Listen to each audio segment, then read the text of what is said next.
Look at almost any classical Hindu temple, and you'll find a deep obsession with anatomical perfection. The deities carved into these stone walls are masterpieces of symmetry, featuring flawless proportions, multiple graceful arms, and impossibly intricate ornaments. But then you travel to the eastern coast of India and encounter a stark contrast. These are the idols of Lord Jagannath, his brother Balabhadra, and sister Subhadra. They have massive, blocky heads, wide circular eyes, and no hands or feet. Yet this abstract, primitive wooden figure is the supreme lord of the universe, commanding the devotion of millions. What elevates this particular idol above countless polished stone statues is a very specific supernatural claim. Followers believe this is the only living deity in the entire pantheon, housing a literal, immortal, beating heart sealed deep within its wooden chest. To understand how a deity ended up with no limbs, but a living organ inside it, we have to rewind thousands of years. We have to trace a karmic debt back to the violent death of a god. 36 years after the Great War, Lord Krishna was resting in a dark forest. A hunter named Jara, prowling through the dense foliage, spotted a faint, luminous red glow in the distance. Mistaking Krishna's resting foot for the eye of a deer in the shadows, Jara fired a single lethal arrow. This assassination was an inevitable cosmic balancing of the scales. In a previous life, that hunter was the monkey king Bali, and Krishna, as Lord Rama, had killed Bali from the shadows. The hunter was simply closing a karmic loop. Krishna's closest companion, Arjuna, was left to perform the final rites. But as he wept over the burning pyre, he noticed something terrifying in the flames.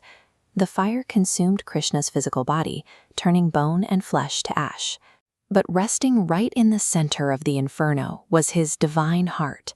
It was entirely untouched by the flames and still pulsing with life. Following a voice from the heavens, Arjuna carefully retrieved the beating heart.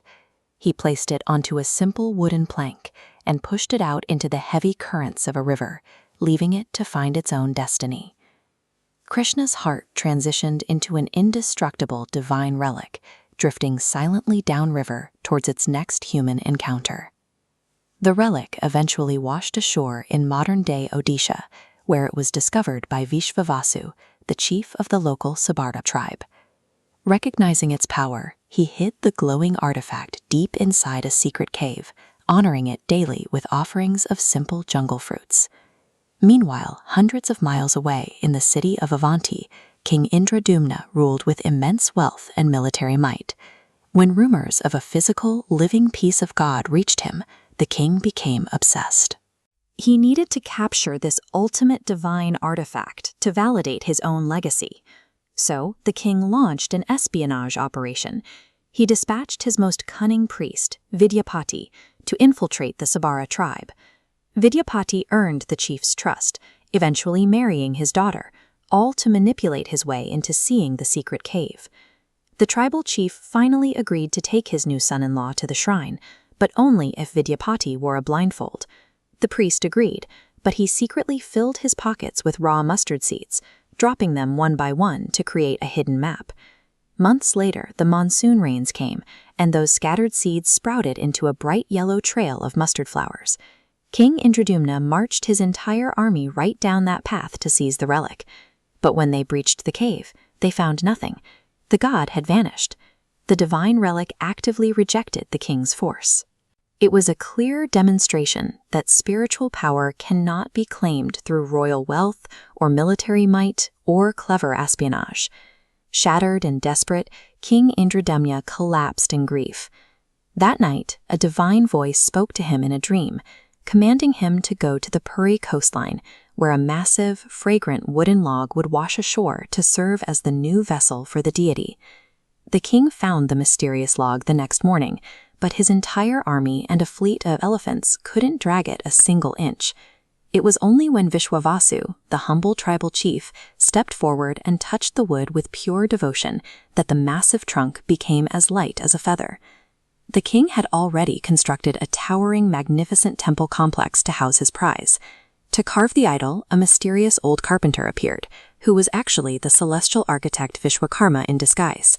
He demanded to be locked in a room with the log for exactly 21 days, warning that if anyone opened the doors early, he would abandon the project instantly. For 2 weeks, the muffled sounds of hammers and chisels echoed from the locked chamber. But on the 15th day, a terrifying silence fell over the room. Panicking that the old man had died of starvation, the king broke his promise. He ordered his guards to force the heavy wooden doors open. The carpenter was gone. Standing in the center of the dusty room were 3 massive wooden idols, but they were completely unfinished, lacking properly carved hands and feet. Indradyumna fell to his knees, weeping over the fact that his impatience had ruined the physical form of the deity. But as he pressed his head against the raw wooden chest of the central idol, he heard an unmistakable booming sound. The heart was beating inside. Look at the sheer scale of the Rath Yatra festival today. Millions of people gather to pull the massive chariots of this seemingly broken, limbless figure through the streets. Lord Jagannath remains in this unfinished state to show that divine presence requires no physical perfection. Without hands, he receives the devotion of millions, defined entirely by the sound of the heart within.